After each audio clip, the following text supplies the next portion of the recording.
Hola chicos y chicas, hoy vamos a empezar a trabajar con Rebelión en la Granja, que es una de las novelas más conocidas de Orwell. La escribe en 1944, pero tiene que esperar hasta 1945 para publicarla por una alianza bélica entre Inglaterra y la Unión Soviética. Bueno, tiene que traspasar esa instancia de censura. También se suele decir que cayó una bomba en su casa y que el manuscrito se vio perjudicado, entonces también demoró la publicación por esa cuestión. Como percibirán luego en la lectura, Rebelión en la Granja presenta una crítica al régimen estalinista. La tapa que están viendo es de la editorial Zorro Rojo, tiene ilustraciones de Ralph Steadman, que es un artista muy reconocido, actual. Y bueno, esta edición va a ser la responsable de ilustrar la clase de hoy. Eric Arthur Blair, más conocido con el seudónimo de George Orwell, nació en la India, fue un periodista, ensayista, novelista también, tuvo una carrera literaria muy prolífica, aunque alcanzó la fama con estas últimas dos novelas que seguramente ustedes conocen, 1984 y bueno, y esta Rebelión en la Granja. En las dos hace una crítica muy aguda contra los totalitarismos en general. Bueno, acá les puse algunas imágenes de diferentes ediciones. George Orwell terminó de escribir Rebelión en la Granja a principios del 44, pero tuvo que esperar, como les decía antes, al final de la Segunda Guerra Mundial para que saliera a la luz la historia. Los editores ingleses no se atrevían a publicarla por los matices satíricos y alegóricos, porque podían poner en peligro la alianza entre Gran Bretaña con la Unión Soviética. Efectivamente, los hechos que se desarrollan en la granja que describe Orwell se pueden identificar con los acontecimientos que estaban teniendo lugar en la Unión Soviética. Fíjense que incluso en el prefacio de la edición que yo les compartí en PDF es bien explícita la intencionalidad de Orwell. Rebelión en la Granja es un clásico que encanta a todas las generaciones, de todas las épocas, porque tiene un carácter universal. Cuenta con mucha sencillez, muchos costados muy cruentos de los totalitarismos, hace uso del humor, de la ironía, entonces cada vez que uno la lee tiene otros valores, otros matices y adquiere nuevos significados, ¿no? Esto propio, como veíamos antes, de las alegorías y de la buena literatura, claro. La novela es una fábula satírica, también alegórica, cuenta la historia de una revolución peculiar, una revolución de animales de granja contra su dueño, el señor Jones. La brecha en el sistema de poder establecido en la comunidad agrícola la abren los discursos sobre la libertad y la igualdad del animal más sabio y fuerte de la finca, que es el cerdo Major, que tienen en la imagen, que funciona como una especie de profeta ante la llegada de la revolución, donde los animales toman conciencia de la posibilidad que tienen de romper con las ataduras de los amos y empezar a ser dueños de sí mismos.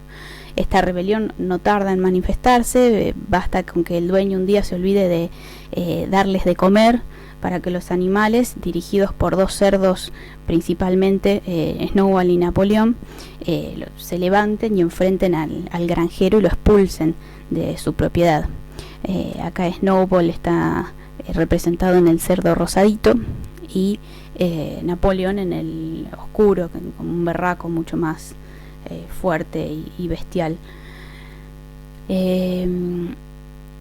Tras esta primera victoria, que implica expulsar a Jones, se van a empezar a sentir los nuevos cambios en la granja, que va primero a cambiar su nombre de Granja Manor o Solariega a la Granja de los Animales o Granja Animal, depende de las traducciones. Y mientras los rebeldes reunirán ideas y los principios del viejo Major, bajo el nombre de animalismo, se van a postular 7 mandamientos escritos que el sabio Major fue, la serie de reglas que dio antes de morirse. Al principio todo va a funcionar bien, idílicamente, utópicamente, en la granja de los animales. Sin embargo, la situación empieza a cambiar de forma radical cuando los cerdos se autoproclaman líderes, diciendo que tienen una inteligencia superior, y empiezan a abusar de su poder. Van a tener lugar incluso las primeras peleas internas sobre la manera de dirigir la granja, por las que Snowball se verá obligado a huir, no, en realidad lo expulsan de manera bastante peculiar, después lo van a leer, y queda Napoleón al mando, el otro cerdo. En poco tiempo Napoleón, que se vuelve un líder único, se va a transformar en un verdadero tirano y se empieza a rodear de perros policías, por ejemplo, para explotar a otros animales y garantizarse ese sistema de poder. Otras cuestiones que va a hacer Napoleón es resolver rápida y efectivamente aquellos casos en los que los animales le presentan oposición, aunque una oposición muy débil, y ese va a ser el centro de la narración, ¿no? Contar cómo es que se ejerce ese poder con un estilo muy, muy cómico, pero es esas risas tímidas, ¿no? Que nos aparecen porque sabemos que están hablando con un trasfondo de verdad. Hay un vínculo con la fábula para mantener la distancia quizás entre la realidad y poder satirizarlos. Vieron que para que uno pueda reírse de una situación tiene que tomar cierta distancia, porque hay situaciones que si uno las interpreta como son, no nos hacen reír, ¿no? Para poder reírse de una situación hay que tomar cierta distancia. Rebelión en la granja es una crítica, una imagen de la Revolución Rusa, más o menos velada, pero en fin, una imagen de esa Revolución Rusa, y a la degeneración consecuente que ocurrió en los tiempos de Stalin. Las similitudes son innumerables, empezando por el granjero, el señor Jones, que representa la caída del zar, de Nicolás II y de la monarquía. Acá les puse algunas imágenes del zar, que es el que tienen a la derecha, y de su familia. La Revolución Rusa, al igual que la rebelión de los animales, empezó bajo unos principios de libertad, de lucha contra el poder, de defensa del proletariado, de los que Lenin, que acá lo tenemos identificado con el viejo Major, se hizo portavoz. La corrupción de esos principios, el abuso de poder de la mano de Stalin y la consecuente dictadura son fácilmente comparables con lo que pasa en la granja bajo el control de Napoleón, cuyo nombre no es una casualidad. Fíjense que Napoleón tenía este delirio Napoleón, digo, el personaje histórico, ¿no? Tenía este delirio de dominarlo todo, ¿no? Un dominio imperial interesante, justificando sus fines con cualquier medio, ¿no? El proletariado está representado por Boxer, que es este caballo que aparece en la imagen de Ralph Steadman. Benjamín, por ejemplo, otro personaje que es un burro, es el más cínico de Lagrange, se puede interpretar como un intelectual, o con la clase de los intelectuales, es más consciente de lo que está teniendo lugar, pero no tiene fuerza para oponerse, ¿no? El cerdo Snowball ha sido identificado con León Trotsky, mientras que el campesinado lo constituyen las ovejas, las gallinas más estúpidas, más torpes y por supuesto incapaces de tomar una decisión o una posición crítica ante la realidad. En la novela encontramos paralelismos también entre lo que concierne al sistema policial o propagandístico del socialismo stalinista, también el rol de la iglesia, que está representado en el Cuervo.